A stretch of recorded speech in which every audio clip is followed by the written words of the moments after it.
Hello, Alex. Welcome to Geeks on Screens with coffee, but without coffee. So I'm delighted to be here. I have to admit, I have not brought coffee, but I have brought wine. So cheers. that does seem to be people are not drinking that much coffee. I don't know whether it's just me. Have you thought about a rebrand? Well, the second guest wanted to call it with beer, and then turned up with wine. Well, I kind of started a few hours ago because we always have it. Well, since we started lockdown, obviously everyone working remotely in the team, not the same as all being there chatting away in the office. So we've started a Friday afternoon, bring your own beer brown bag session. Oh. So every Friday afternoon, we just talk tech. We just talk, like today was about cube security, row level security, dynamic security, and tabular model cubes, etc., where we just talk tech amongst the team and questions and answers. And there's one rule that everyone has to bring a beer or a drink of some sort. And actually, it's working quite well. It's quite a good fun afternoon way of just chatting amongst the team, keeping kind of psychology right and engaging, and then drinking from 3 o'clock onwards. But how are you finding, because relatively recently you moved into the frog quarters? What do you call it? The Frogplex. The Frogplex. So we moved into the Frogplex Quantum House, it's called. Should we just introduce you? Sorry to interrupt. Why not? So, I'm me. Hello, Alex. Tell everyone what Alex does. Refer to yourself in the third person. What Alex does, crikey. Yeah, Alex tries to make the world a better place through data. I'm principal consultant at Purple Frog, a Microsoft BI consultancy, doing all sorts of cubes, data warehouses, ETL, data factory, Power BI, bit of machine learning, etc. I haven't done that. I haven't done the clapper board to start it. The clapper.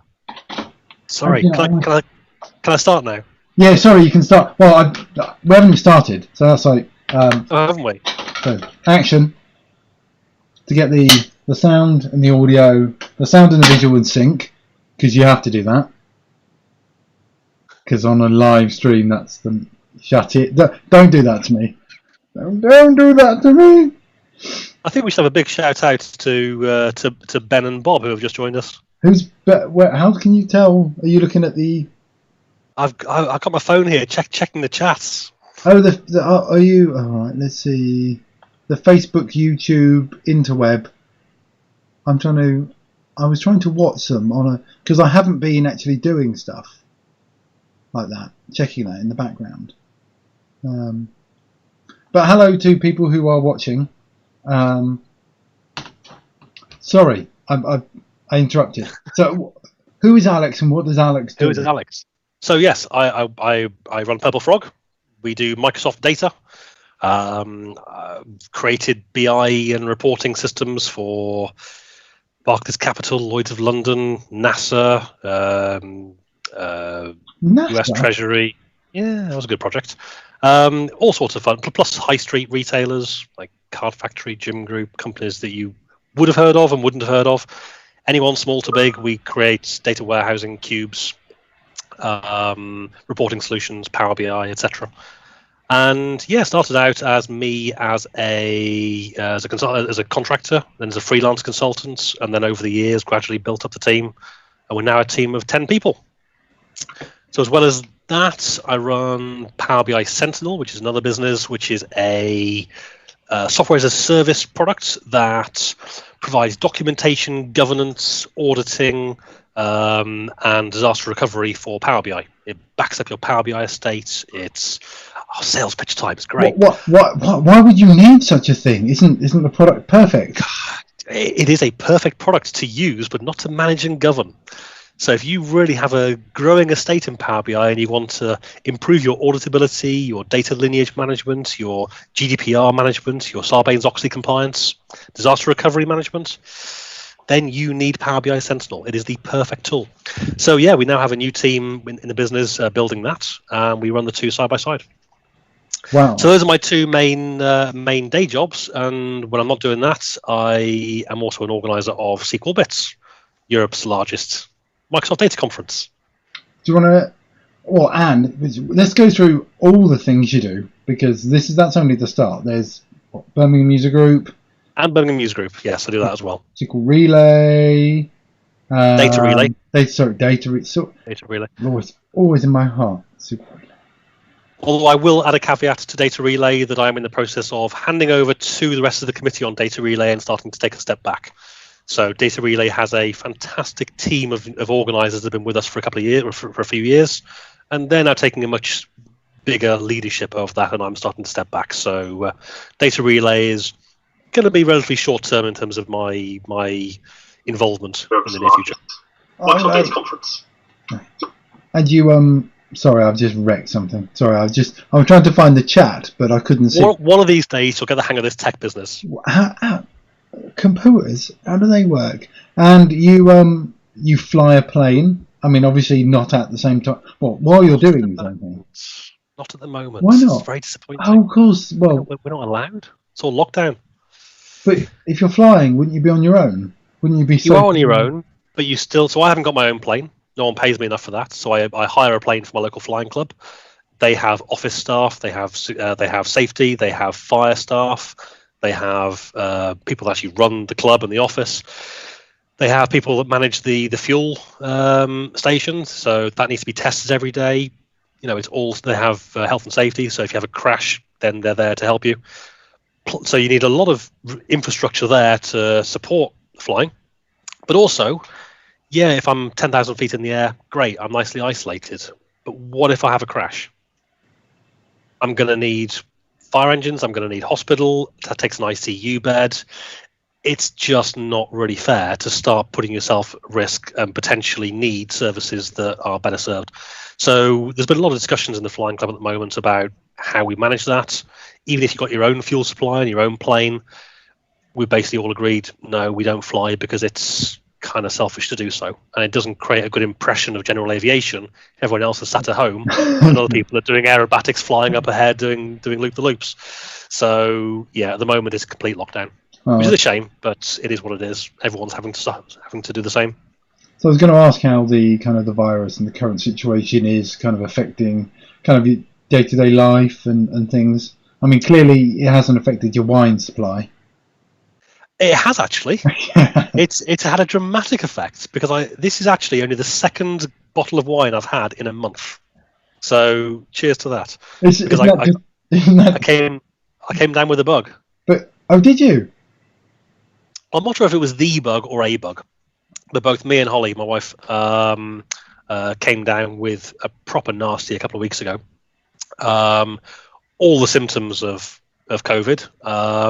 The only symptom I didn't get was temperature. Everything. Holly had a temperature as well. She had all the symptoms. And about 4 days after Holly got it, I got it and came down with it. And it knocked us flying for about 10 days. Pretty much bedridden for 10 days. So, yeah, that took time off work. Both a lot better now. But after that, just not really been in the mood for drinking. So I've been avoiding the wine supply recently. So I'm actually still reasonably well stocked.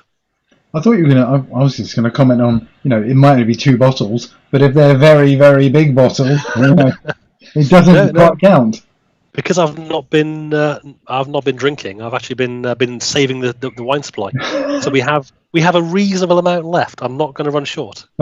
Right, great. So how is it? Because obviously you're part of SQL Bits, and we know that's had to move because you have to follow government advice and stuff. So that's obviously stressful and interesting. But we've got some new dates, so we're all looking forward to that. Yeah. It was a very difficult decision. More so on the part of the directors, Simon and Darren, than for the rest of us on the committee, because obviously they have legal responsibility for the company. But government decision of postponing or cancelling events came quite late, and so we actually made the decision before the government did, based on a few things. One is we don't run the event just. It's a not-for-profit. Company. We don't make any profit out of it. It's purely we've always worked in the community, providing training, providing events for the rest of the community. Putting the rest of the community at risk and knowing the difficult decisions people would have to make to go to a large in-person event when there was so much uncertainty there our expectation was, looking at China, looking at Italy, looking at Spain, that it was going to get worse. And we kind of felt it was inevitable that it was going to get cancelled at the last minute. So we tried to make the decision as early as possible to postpone it, and then worked with the Excel Centre on what dates they had available later on in the year to move to. And luckily they had a date free in September, October, and they agreed to move it for us. Which obviously then paved the way for our venue becoming the new Nightingale Hospital. So we've now got a whole series of ICU beds where we would have been presenting. I know. Well, that's where the sponsor stands would have gone, and this is where all the ventilators are. You can just sort of imagine that's what it looks like now. I mean, yeah, it's quite strange seeing it actually now. It's yeah. I was listening to a podcast that was done before the announcement, and it's just, I mean, I wasn't taking it probably as, seriously as, a few weeks ago, before we were locked down and before, Italy had got so bad, like maybe 2-3 weeks before that. I thought, wow, I don't know how serious it's going to be, but let's carry on and see how things are going. And I had no vision that it could be like this, that we would have this lockdown. I thought this would be kind of the end of the world, but you just can't imagine it's got to that point. It's you'd thought a few months ago, is this possible? No, absolutely not. Where the whole world is just shutting down. It's just not feasible in today's society. Yeah. And suddenly we find ourselves here, and it's. I had to go into the bank today to pay. I've got American clients, and they always like to pay in checks for some reason. Good old America, technology first. And it was very strange walking through the Telford town centre, like a ghost town, and got to the bank, and I didn't even have to go into the bank. The teller came out, took the check off me, went back in, stamped it, came out, gave me the receipt, and I walked off again. I was like, it's just weird. You weren't even allowed in the bank. Yeah, didn't even go in. Oh, we live in interesting times. So very interesting times. So yeah. So it's everything we do is kind of evolving in terms of how we live day to day. I'll tell you what, things got so bad yesterday. I even watched an episode of Tiger King. Is it That's good? how messed up things are getting at home at the moment. I hear lots of people talking about it, but is it actually? I mean, is it any good? It's insane. Is it? It's worth watching? I'm not one for reality TV. It drives me completely insane. It actually happened yesterday because I had part of the problem with being at home in isolation is I'm having to cook for myself, and Simon Holly cooks because she's a great cook. Me, not so much. I try my best, but I'm never going to be a Heston Blumenthal.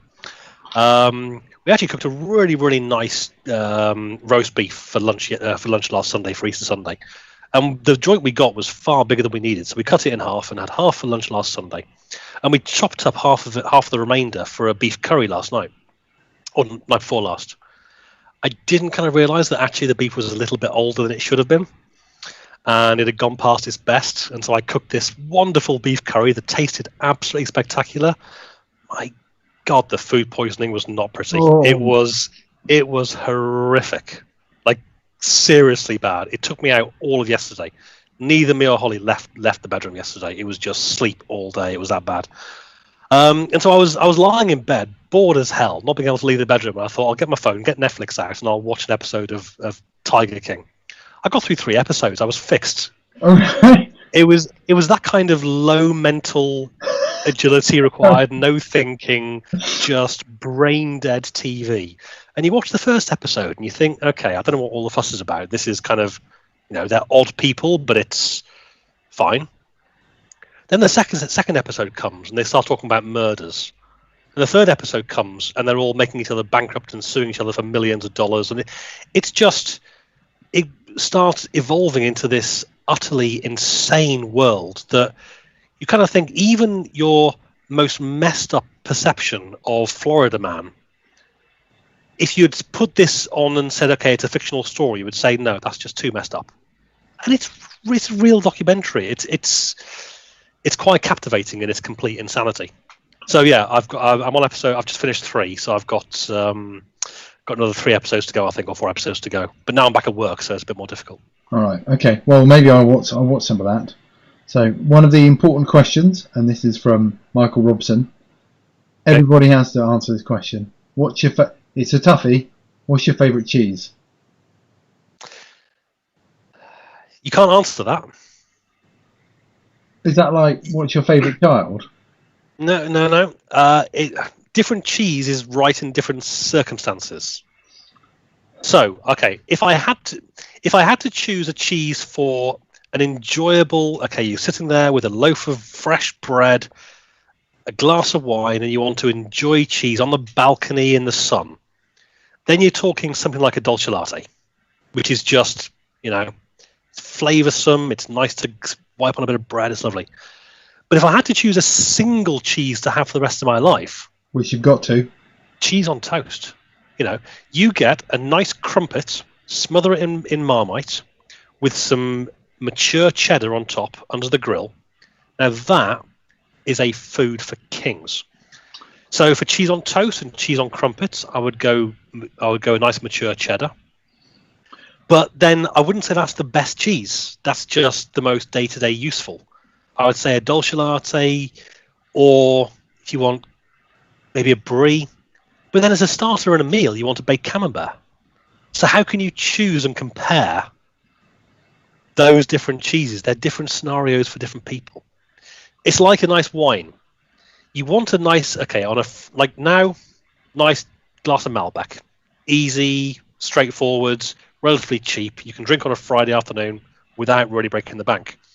But if you go to a really nice restaurant, you don't want to go for a Malbec. You want to go for a nice Pinot Noir or something, a nice Burgundy, because you know that their wine people are going to be good at choosing wines and you're going to get a nice one.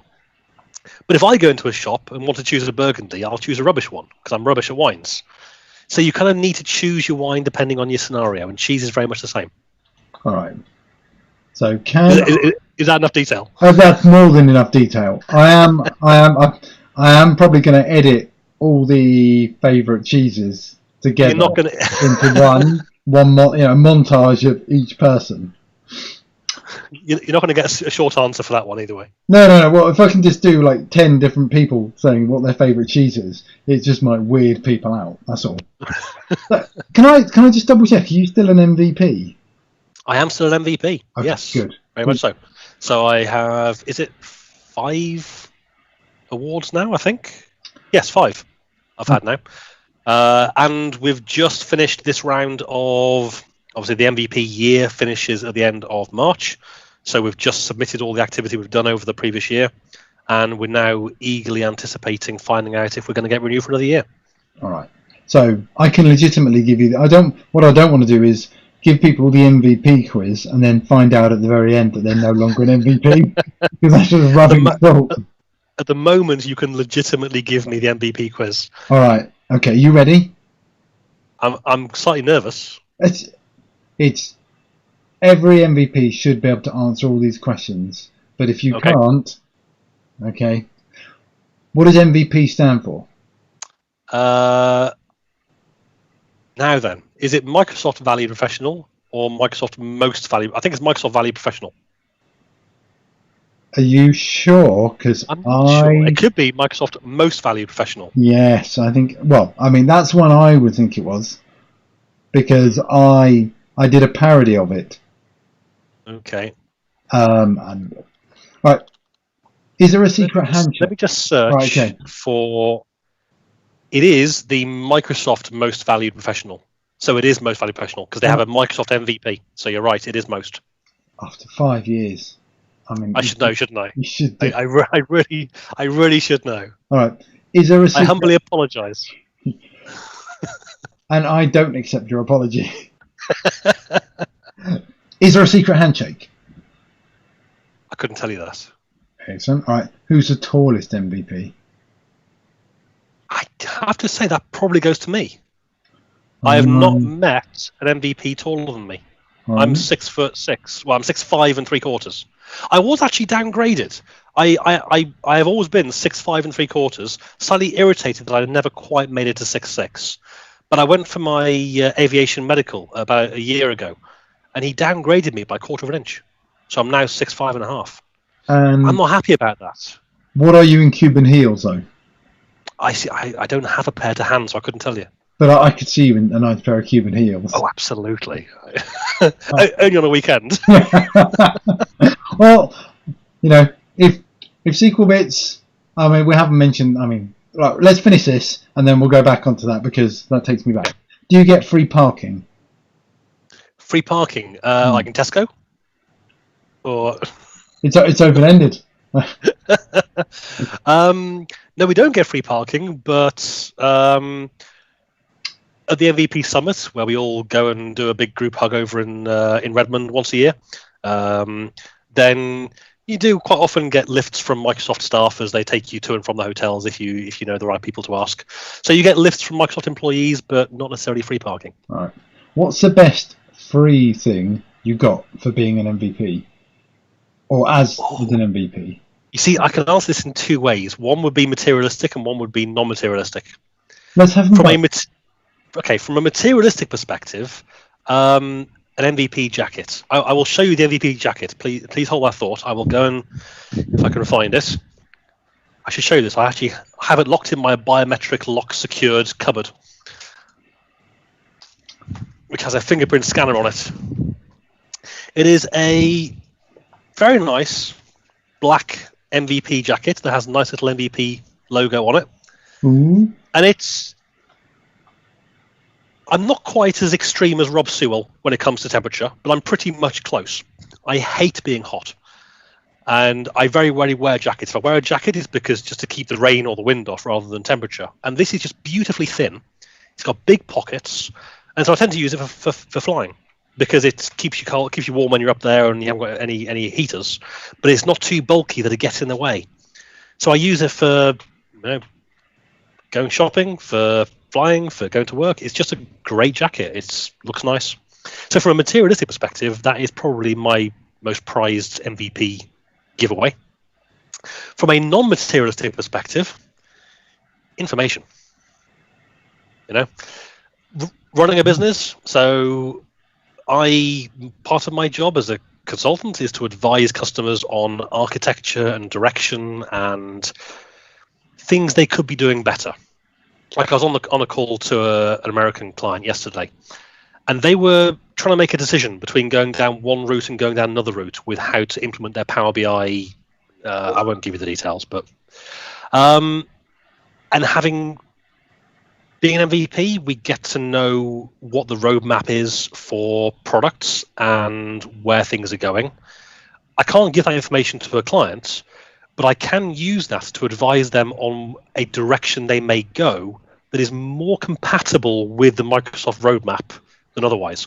So I don't tell them what's coming up, but I can advise them that they should make a decision one way or the other, which is better suited for them long term. So it provides a really useful insight and helps me advise clients better. So from a business perspective, it is invaluable just having information and having contacts in Microsoft of knowing who to talk to if there's a problem. That is, worth more than any free giveaways or, mugs or whatever else may come in. All right, cool. All right. Do you have Bill Gates' phone number or his fax number or maybe even a telex number? His pager? All of the above, and Melinda as well, obviously. Oh, cool. Just for backups in emergencies. Yeah. Yeah, he's on speed dial. What can I say? When he's in the loo, you can always get to her. Yeah, all right. We try and avoid FaceTime when he's on the loo. He's a private man. You give him some latitude. I don't want to take the piss, literally. Family show. I'm waiting to say that. Finish the story. 3 MVPs walk into a bar.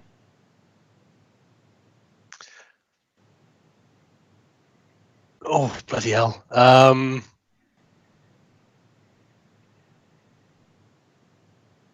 Well, first of all, the bar is Joey Bellevue because that's where all the MVPs hang out at the MVP Summit. Can you tell us that? Is that? Oh, sorry. That's all. That's all NDA, isn't it? Can I go out? Three of you walk into a bar. One says, "Where's the karaoke?" All right. Largely because every single data meetup group in Bellevue just seems to have to end in karaoke of some sort. It's a random weird thing. I don't understand it, but that's the way it is. Didn't I've got to think back a couple of years, but we were at Past Summit. That's also very karaoke-ish. Didn't we go to apparently one of the best karaoke places in there? You're thinking of, crikey, I can't remember the name of it. It was a restaurant. Yeah. It's a dire place. Cool. I was thinking of it the other day. A Chinese place. Oh, crikey. It was where the karaoke thing started in Seattle. Someone on chat, can you pipe in with that, because we need some help here. But there were a couple of things that were noticeable. We walked in. There must have been there's 4 of us that went, because apparently this was really good. And it wasn't so much, was it? I'm sure someone was doing. I mean, I think it's my memory, but someone was doing "Stand By Your Man." We had one drink, and then we left. And the karaoke machine was using the laser discs. Yeah. Oh, crikey. I can't think of the name of the place. That's irritating me. It'll come to me. Leave it with me. I'll get back to you. But the best karaoke that the world ever, certainly that I've ever had. Same week, actually. Did you go to Denny Cherry's party? Yeah, when they had the live band. Yeah, the live rock karaoke. Yeah. That was the finest karaoke that I have ever seen. It was a live rock band playing. I'm a bit of a rock fan. Rock music is just the best music, guaranteed. No one's going to argue with that. And they were playing just some banging tunes, and getting everyone up on stage to sing with it. It was brilliant. Brilliant. I remember 2 things from that evening, and one was John Luca doing a live, and there was someone, I can't remember who it was, did a Talking Heads cover, Burning Down the House or something like that, and it was just talking along with it. I can't all the rest, but it was just someone talking over karaoke. It was just like bizarre. It was, just a great night, and kind of a karaoke that I'd never experienced before. Busch Garden, that's it. Busch Garden, that's what it is. It has a cult status that is difficult to understand why. A cult. You'll get stabbed in the gut when you leave there at 2 a.m. status. So Busch Garden's more of your slightly dodgy. You don't want to eat there because you don't know what you might catch off the tables. Laserdisc karaoke, and then on the other extreme you get Denny's party, that was just the karaoke experience to end all karaoke experiences. So different extremes of the same topic. Yeah, it was. Were they? I think they were different nights, weren't they? But I'm sure there was something else. I think at another Past Summit, they had another live karaoke band, but it was the same people sort of going. It was in the conference, not in the conference centre, in where the Rock and Movie Hall of Fame is. Yes, that was the Microsoft party. Yeah. So Microsoft organised party, which the problem is with any corporate organised event, it's always going to be constrained by corporate policies and etc. It was a really good night, that, and it was a very good event put on. There's some lovely food there, great people, great networking, really nice to chat to people. But it didn't have the same level of fun, which is never going to, because it's run by a corporate, and that imposes some restrictions in what you can and can't do. Whereas third-party events can give away free beer. You can get as inappropriate as you like, and it's not going to break any corporate guidelines, and you can just relax and have some fun. And so there's the two different style of events, And that's actually going back to SQL Bits. One of the reasons we keep SQL Bits completely independent from any corporates is because although we are sponsored, obviously, to help pay for the event, but we keep the control and the management and the decisions independent. So we're not constrained by that, and we can have a party and a pub quiz and give away some beers and a curry and stuff, and have a little bit more freedom with what we do rather than being constrained by the corporate rulebook. Yeah, well, the SQL Bits party is, I would have to say, legendary. Whenever it's SQL Bits, it's always firstly the party, and what are you going as? But what I've found, and I was going to mention this, and I've gone off track, but is the style of party changes year to year. If you go to a different, it's not just the same thing. It is very different. The steampunk was very different to the disco, which is very different to the magic, which is very different to the space themes. Space and superheroes and superheroes. Very. What can I say? We're being DBAs and data analytics and data warehouse experts. We're just natural party organisers. It just comes naturally within our. Yeah, not so much. We are very, very lucky to have a very talented lady called Julia who runs an events company, who basically we actually as organisers don't know what the party is going to contain. We are hands off on the party because we are data people. We organise, but we're not kind of creative party type organisers. And so we have Julia and her team that basically organise that. And a lot of it, we know the concept and what's going to happen, but we don't know the detail.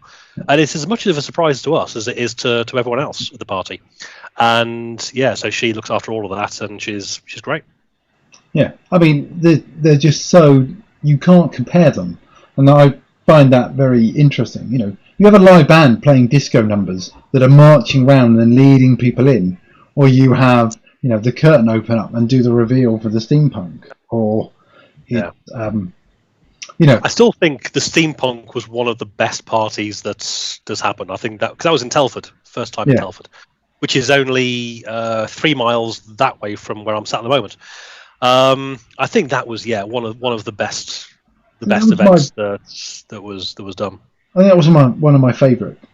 Partly because steampunk, it's your imagination, but I can see why people were confused. But it was the first one that had kind of the little stands, had the Helter Skelter, had the games, had the secret cabaret at the back. So that one was the first one that Julia ran.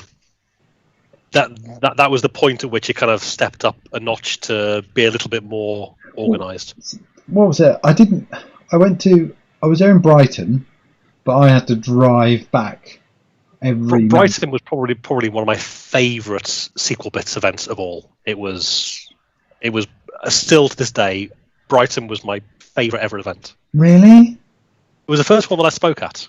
Oh, okay, all right. And I'd been to quite a few before that, but I'd been an attendee, and that was the first one that I'd actually been a speaker at. And on the beach in Brighton, there was beach volleyball going on, beautiful sunny day, ice creams. It was just, and on the Fusion IO stand, I won a Parrot AR quadricopter drone. So there were many things. Highlights. I still remember being completely, utterly starstruck when I was walking up the stairs for the first time to go to the speaker room, which was on the first floor, and I bumped into Jamie Thompson halfway up the stairs. Now, as an integration services person at that point, integration services in Cubes, there were two kind of people whose blogs helped educate me: Chris Webb on the Cube side, and then Jamie Thompson on the SSIS side. And just bumping into Jamie on the stairs, it was just, my God, what do I say? Starstruck. I haven't seen Jamie for a very long time. No, not for a very long time. Yeah. I think he moved into the other cloud world. The dark side, you mean? Yeah. Yes. Wait a minute. Before we go, I'm going to... we need to do an emergency question, and you'll need to nominate someone. But first of all, I want to see this Lego Millennium Falcon.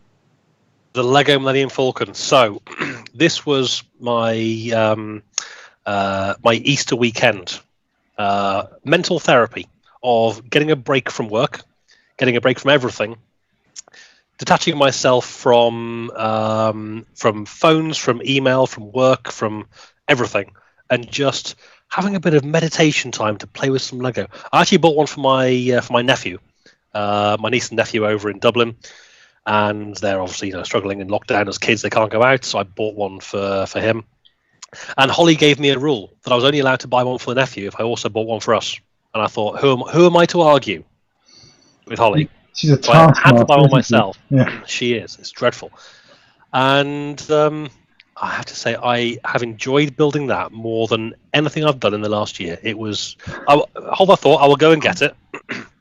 I do have to add a caveat. It's not the mega 600-700 quid one. It's the slightly smaller 1,500 piece job. Probably took about 4 or 5 hours in total. I'm not sure if this is going to come out too long. Oh, very appropriate. I I thought like I'd put that this a on. lot. I've been sitting in this, sweating, for the last 45 minutes, just so you know. That's dedication to the cause. That is. That really is. Just for that single moment. Ooh. So we have the Falcon. It has the little on the base. It has the gun that comes. Oh no, the gun's fallen off. Hang on. No! Rapid fix. Rapid fix. There you go. That's It's got the little gun turret on the bottom, because they're coming in too fast. and then on the top you've got the front that then comes open. Ooh. You can then open up all of the sides. That's nice, isn't it? Oh no, I'm breaking it. Dear, oh dear. There we go. So you sneeze can now and- see inside it, and you can see all the different people doing the different things. Who's that on the bed? Even on the bed, Is that I Lando? don't actually know who that is. No, it's not Lando. Lando is there. Okay. Hang on, I'll get the webcam off and I'll come in. So Lando is there. We need zooming hang on. sound effects. Zoom. There you go. Yeah. You see Lando? Yeah.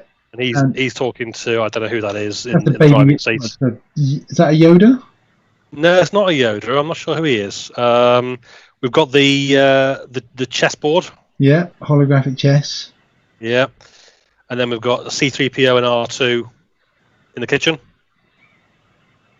In the And There's a kitchen. yeah, there's a little saucepan and a mug. I don't remember. And then, hang on, how am I going to do that? Let's clamp that on. Oh no, I've dropped you. Where are you? There you are. Me Right, or clamp that onto there. as long as it's just the And then you've got a little hidden bay there. So you've got the smuggler's bay. Oh yeah. And then you've got in the top, the top opens up.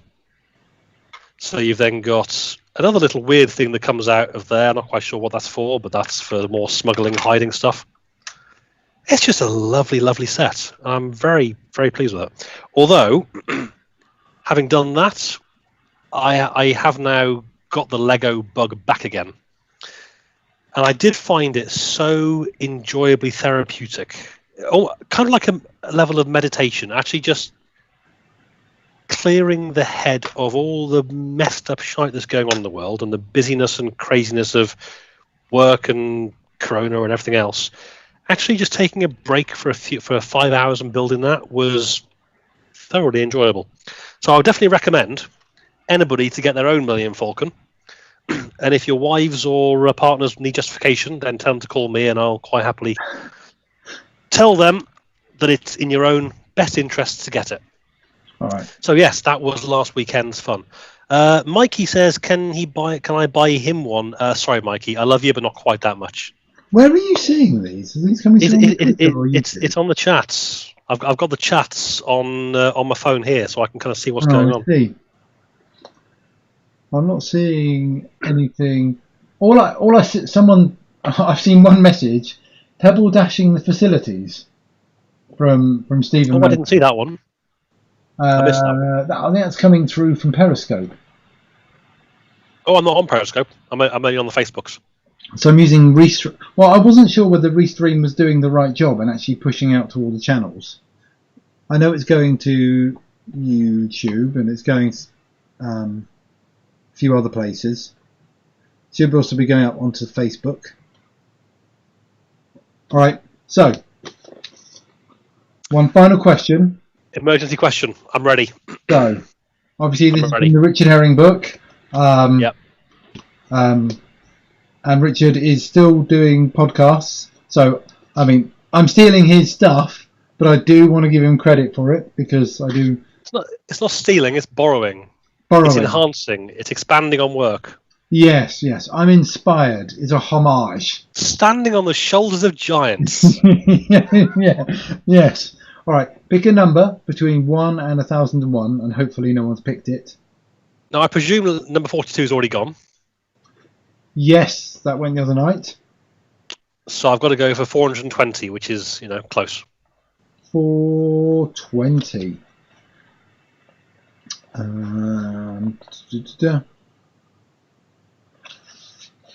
This is a good one. This is are you aware of Richard Herring and his work? I'm not. I'm afraid. I am an ignoramus. So he asks these questions in his interviews and then put them in here. This is one of the questions he does ask. It's, what's the most surprising thing you've ever found in the embers of a bonfire?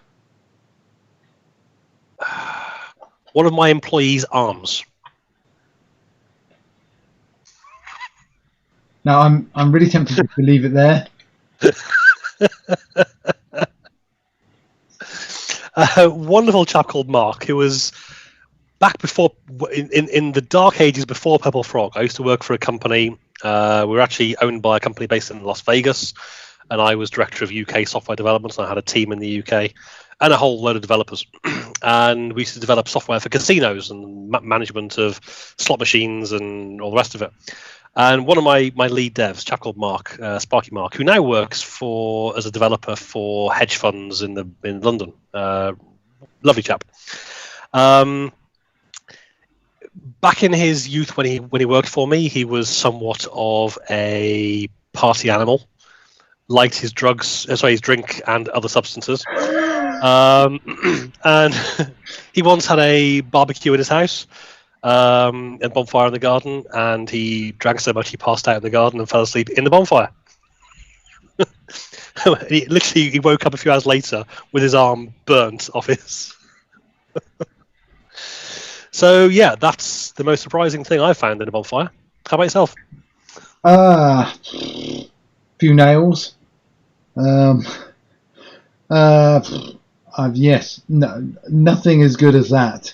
And I have actually done some quite impressive bonfires in my time because I used to run professional firework displays. If you didn't know. No, these. So I used to run firework displays, choreographed to music, all computer controlled electronic firing systems.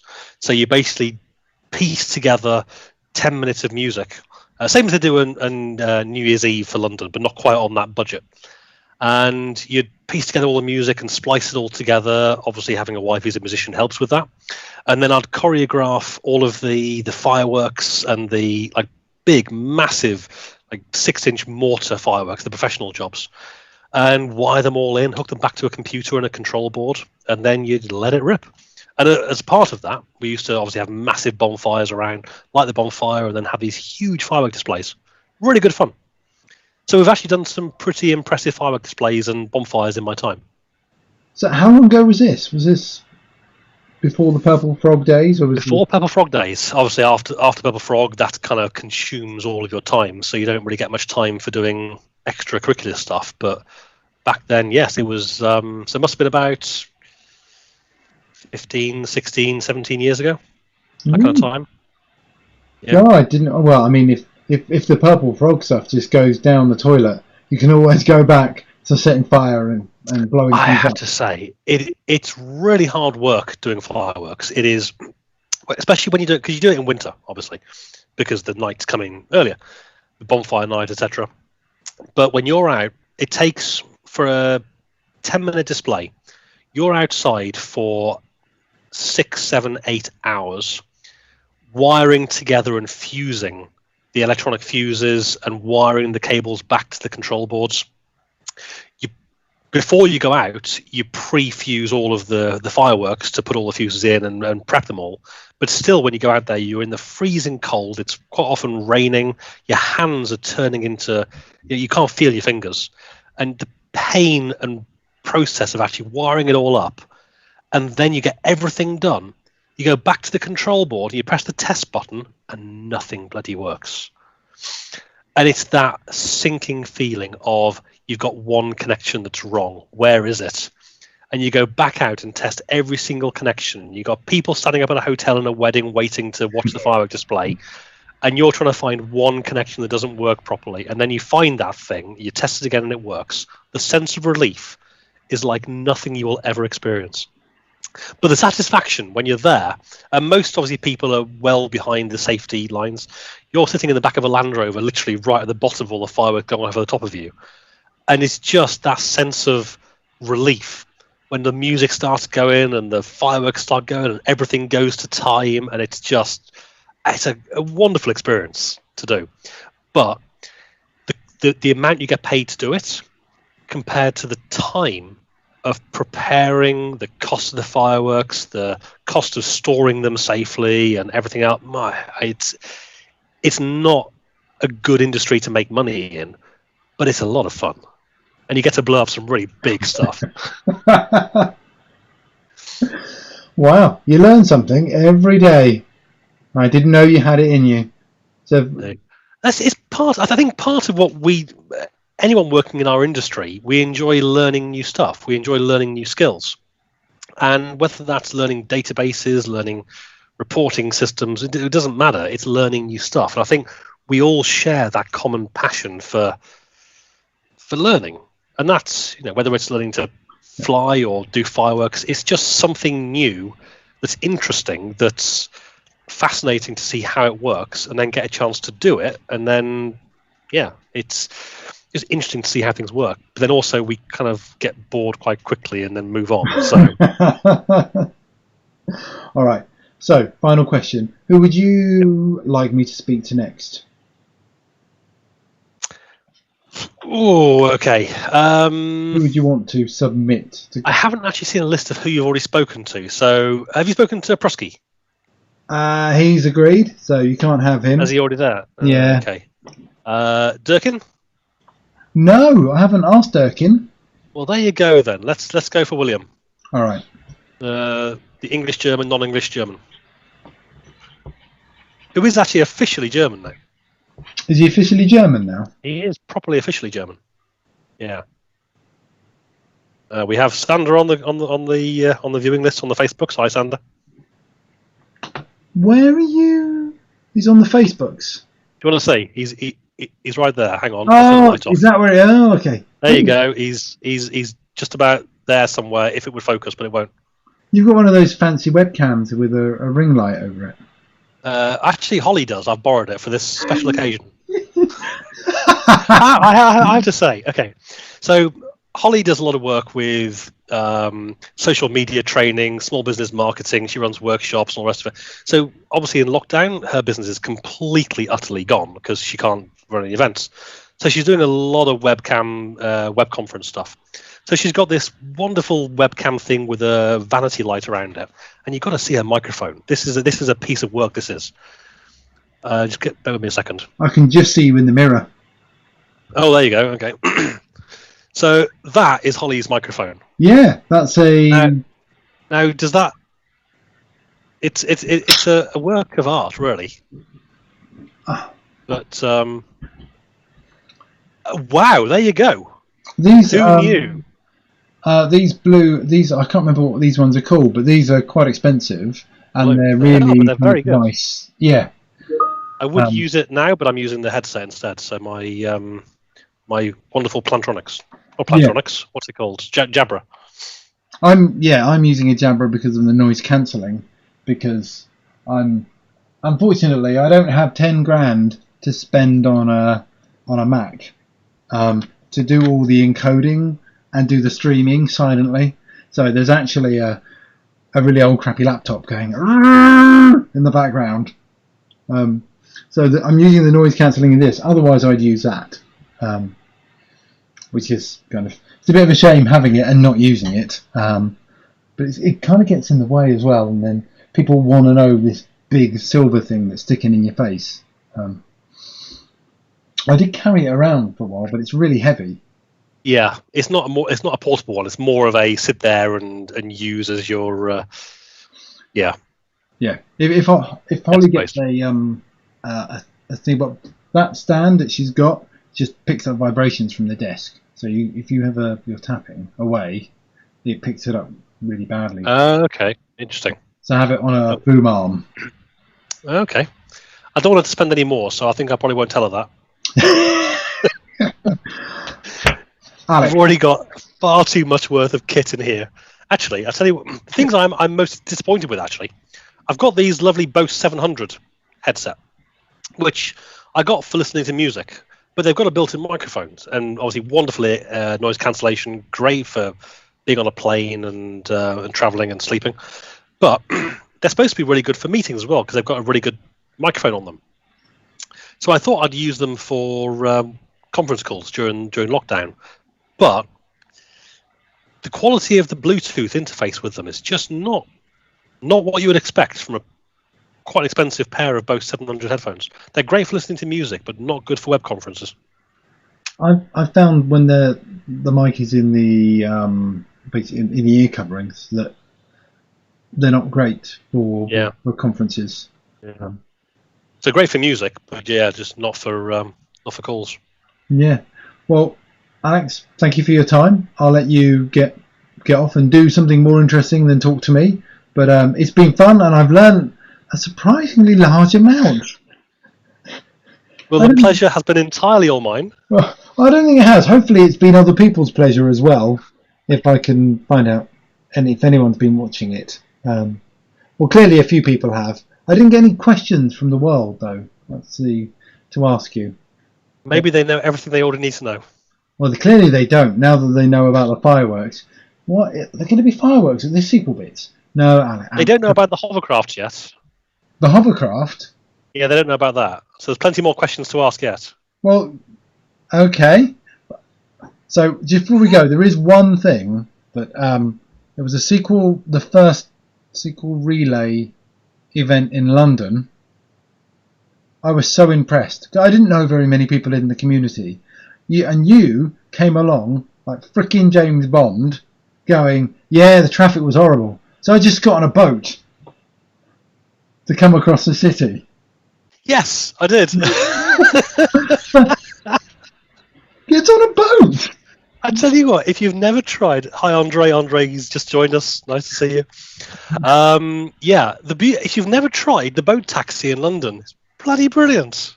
You do feel like James Bond. And what's even better, because I spent a few years working in London. I was doing work for Barclays Capital and Lloyd's and stuff. And to get to my flat, you could either get the tube or you could get on the boat. And they've got these boat taxis to go along the Thames. Best thing about the boat taxis, they've got a licensed bar on them. So you can finish work, get on the boat, grab a beer, sit there for 10 minutes, watching the world go by, sailing, just motoring through the Thames. I tell you what, that's a civilized way of getting to and from work. You don't really want the beer on the way to work, but going back from work, you're fine. Yeah. Yeah. It's a good way of getting to work. But don't do that now. You're just going downstairs or upstairs. Well, I do actually have a fully kitted out office in the house. So it's a 3-floor house. So the top floor of the house, we've got one room which is the office, and then one room is Holly's music room for all of her instruments. So I was going to go back to the office, and that's where I used to work when I was freelance before I actually got the Frogplex. I did think about going back up there, but the problem is it's very lonely up there. You're kind of isolated up in the top of the house and you're away from the world. So actually I've got myself set up in the dining room, which the kitchen's there, the sitting room's there, and I can see what's happening to and outside the house over there. And it's a little bit less isolated. So I've kind of now got, which also doubles up as the piano room, and then my various laptops and things all set up here. The wine rack's down there for emergencies. And it's it's actually quite a nice setup in the dining room. So I'm quite enjoying being down here because I can watch the world go by. Oh. So yeah. But when I'm not here, my office is only 15 minutes on a bike away, so I can cycle to the office, and then although it's downhill all the way to the office, which means it's uphill all the way back. So you finish a long day's work, and you then kind of have a long, hard slog to get back. So it's 15 minutes to get to work, half an hour to get back. Yeah, but I guess if it's a nice summer's day, you might enjoy that trip. Yep. If it's not raining, I'll do it. If it is raining, then no, I'll jump in the car. I can't remember. I was talking to Michael last night, and I don't think we broadcasted it, but we were talking about you, and but it was another story about you, and I got it wrong because I said that kind of your electric gate got stuck in the snow, but actually, how sorry I felt for you that your electric gate to your mansion, It's not an electric gate to I'll show you my electric gate. It's not the electric gate to the mansion. It is about a half-mile walk up from the electric gate. You can possibly just see there if it'll stretch. Oh. It's a communal electric gate, which does service all of our neighbours. Oh, okay. So there's a community of about 10 houses, and we all share the one electric gate just through that little hole there. You're wrecking the mental image I had of your house on top of a hill with a half-mile trek. Sorry, if you could rewind just a minute. So basically, the electric gates are a prequel to the drawbridge over the moat. Oh yeah, all right. Which to stop the peasants getting in. Yeah. Anything we can do to get rid of the peasants is a good thing. Yeah, well, I guess, yeah. And obviously, if they do try and swim, you do have the alligators and crocodiles and badgers in the moat. I prefer a shotgun, really. Yeah. Which actually is my job for tomorrow. My new shotgun cleaning kit has just arrived today from Amazon. So my job for tomorrow is to clean my shotguns. Talking of which. You see, I didn't know you had shotguns. There you go. Our neighbour breeds gun dogs. I grew up on a farm, so... Did you? Oh, okay. Yeah. So we hear, people go shooting around here, and our neighbour breeds gun dogs. So she lets guns off near the dogs, so they get used to the noise. So you hear it all the time. I don't actually use the guns. I've got a clay pigeon trap, but I don't really use them. It's more for they're my dad's guns and my grandfather's guns and my best mate who died 10 years ago, his gun. So more sentimental stuff than actually using them. But you've got them just in case things go bad. Again, it's about the peasants. It's so if they do try and cross the moat, you can take them off one by one, and you haven't got to have too good an aim because they're a shotgun. I've got a few different bores, 16 bore, 12 bore, 20 bore. So you've got a range for different purposes, and if they do try and breach the moat, you can pick them off. So just the essentials. Yeah. Somehow I feel we live different lives, different lives. Different worlds, but is it that you don't have peasants trying to break into your area, or what? Well, it's just that I am one of the people that's avoiding being shot by people like you. Right. Okay. I'm with you. Yeah. So when I'm out in my Darth Vader outfit at night, blending into the background, with a target on my back because I know the people. Yeah, we have people like you that live around here. Yeah. We know. Mark, we know your type. That's not fair. That's not fair. I wouldn't shoot you in the back. I'd shoot you plain in the front. You're something. I have standards. Good. Right. Yeah. You'd wait. You wouldn't wait till I was running away. At least I know that. Exactly. I'd do it as you're running towards me. Yeah. Well, the trick is to run face them, and then run backwards. That's cunning. I like that. You turn your back on them and then you run backwards towards them, so that exactly. Yeah. So it looks like you're being shot in the back. I like that. And then that's cunning. You run into. You've got experience of this, haven't you? You've planned this carefully. No. I mean, I am just using this call to scope your house out. That's all. Just so I can see all the good. We can roll in the back. Oh, that's expensive wine. We can have some of that. There's no expensive wine. No. I have to say, I enjoy wine, but I am the worst person in the world at actually knowing what wine to choose. So I just basically rely on other people to choose good wine, and then I'll quite happily drink it. But as far as choosing wine, no, I wouldn't know a good wine from a bad wine if it slapped me in the face and said, "Hey, I'm a good wine." So that's why I need. I did for a while subscribe to this wine service. I did Virgin Wines for a while, where they just deliver you a box every now and again, and it's great because it's really nice wine. But you end up drinking a lot of wine. Because you know what, there's a box coming soon. We've got to get through this stuff. Yeah, yeah, exactly. I haven't got space to store it all, so I've got to drink it. And it did increase my wine consumption to a level that probably wasn't healthy. So I had to stop that after a while. You were pressured into being an alcoholic by Virgin Wines. It seems counterproductive. It's dreadful. I had to stop it. I couldn't cope with it. So yes, no, I've cancelled that now, and now we just rely on whatever's on special offer in Tesco. That's how we roll. Right. There are worse ways of living. There are, yeah. And since there's less people in Tesco's. Exactly. Yeah, nice and easy. All right, Alex. Thank you for your time, and I will see you at the next.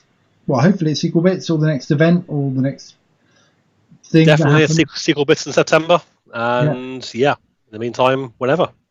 All right, lovely chatting to you. All right, bye. Speak soon. Bye. Stop stream.